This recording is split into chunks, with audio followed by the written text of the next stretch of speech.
Don't do these exercises.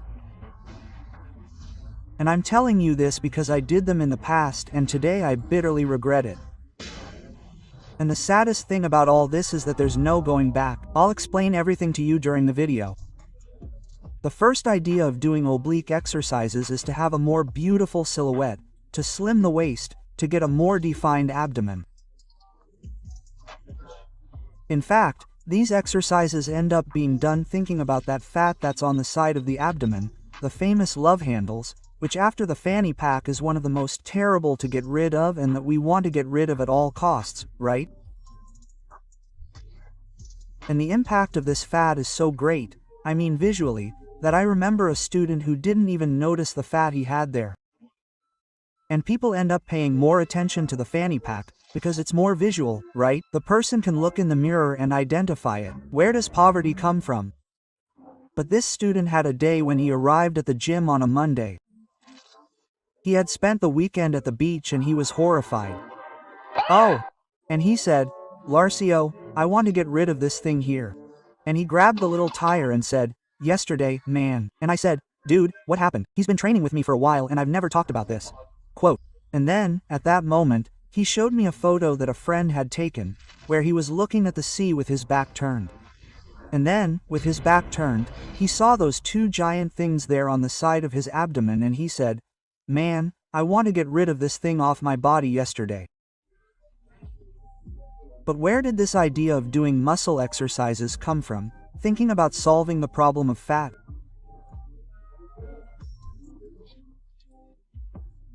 For a long time, gossip magazines or even workout magazines that recommend diets and exercises to do at home, recommend this type of exercise to slim the waist. And in fact, it's kind of intuitive too, right?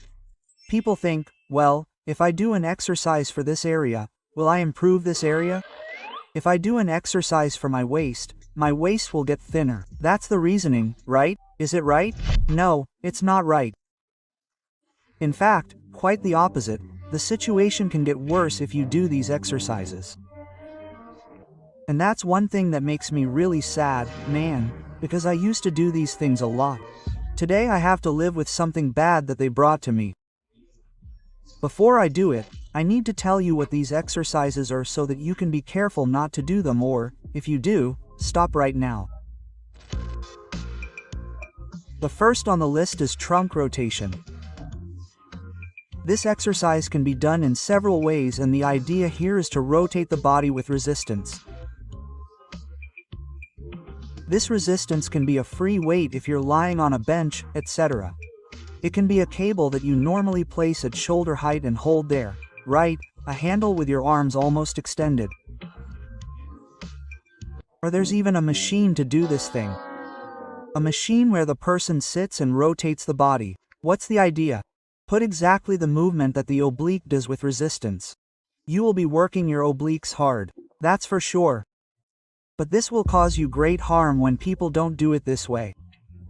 And here comes an exercise that is very characteristic of the magazines that I mentioned earlier. They show exercises that you will do a certain amount of trunk flexion, but you will do a crossover at the same time. And then there is even the famous bicycle, right, where the person puts their hands behind their head there, flexes their body and twists, then bringing their right elbow to their left knee, left elbow to their right knee, doing the trunk rotation again. Very characteristic of the exercise. And now comes the worst of all, the lateral trunk flexion. So, why am I saying that it is the worst of all? Because some people still do this exercise with the same weight, one in each hand, thus making one weight isolate the other. In the end, they are just putting more strain on the spine. I am completely ignorant of this exercise in terms of functionality, but let's imagine that the person is doing it the right way, which is lifting the weight on one side only. The exercise done the right way is really bad. First, the lateral flexion of the spine is largely done by a muscle called the quadratus lumborum, that is, it has nothing to do with the oblique, right? But the oblique has a certain participation there, not a big one, but it does participate a little. And I have been in several situations where I ask the person, "Why do you do this exercise?" And the person says, no, it's because I want to reduce this here, look, and they grab that layer of fat, right? That many people call the love handle. And I'll tell you right now that it is not by doing these exercises that you will be able to reduce the fat in this region, because it has been more than proven that the muscle being worked does not influence the fat that is on top of it. First, they are different tissues, they are different things. It's like if you looked at a hamburger and said that the bread is part of the meat, and vice versa. No, bro, it's like, it's a hamburger, but the bread is the bread, and the meat is the meat. Do you understand? This is a ridiculous example, but it works. Now, what will actually happen if you keep doing these exercises is that you will develop these muscles. And right now I want you to look at a picture of me and you will notice that in this picture I have a very controlled body fat percentage. I'm not in a competition shape, but I have a low body fat percentage. Now take a look. The part on the side of my abdomen. Look at the size of those obliques. And why am I telling you, look at the size of those obliques? Because they are the ones that are big. But it doesn't look like there is fat there. It doesn't look like it's a little bit of a tire. That's why I told you at the beginning of the video, don't do it, because today I look back and I really regret having done it, because those muscles won't come back. In order for the muscle to regress and decrease in size, it needs to be inactivated. Our abdomen is responsible for stabilizing our body.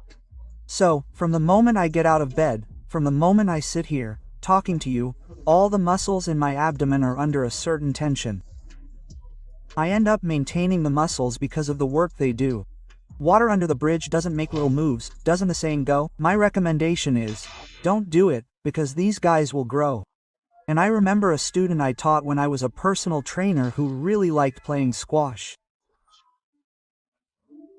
And he once asked me to give him some exercises so he could improve the strength of his shots, so he could hit the ball with more power.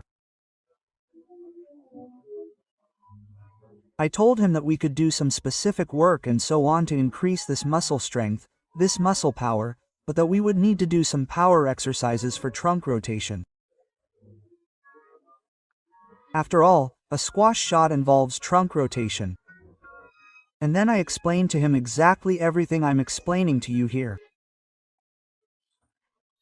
I said, look, we can do it, I can improve the strength of your throws, but we run the risk, and it's a big risk for me to say that this will certainly happen, of developing the muscles responsible for all this work.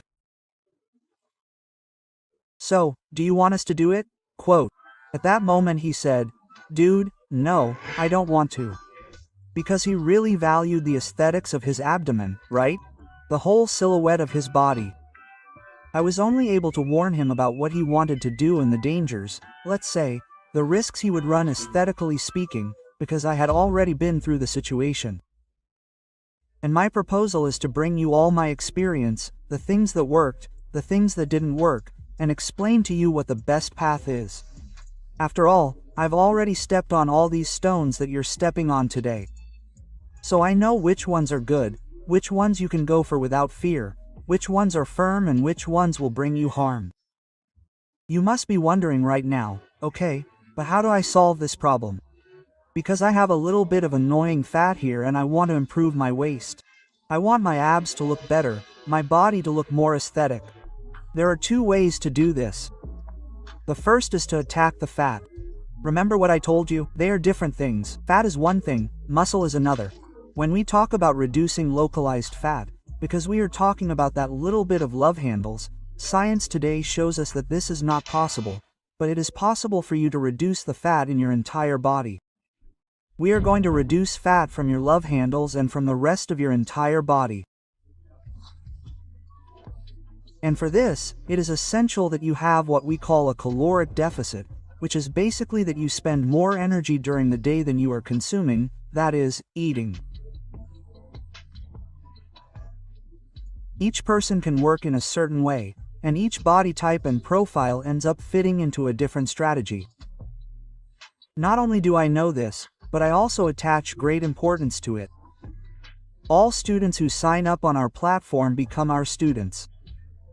They receive a personalized diet that takes into account their body type, their routine, which foods they like to eat, which they don't like. In short, we work in a completely personalized way, and we also provide other support from personal trainers, physiotherapists, etc. If you want to learn more about the work we do, there is a link below. Another thing you need to do is control your abdominal muscles.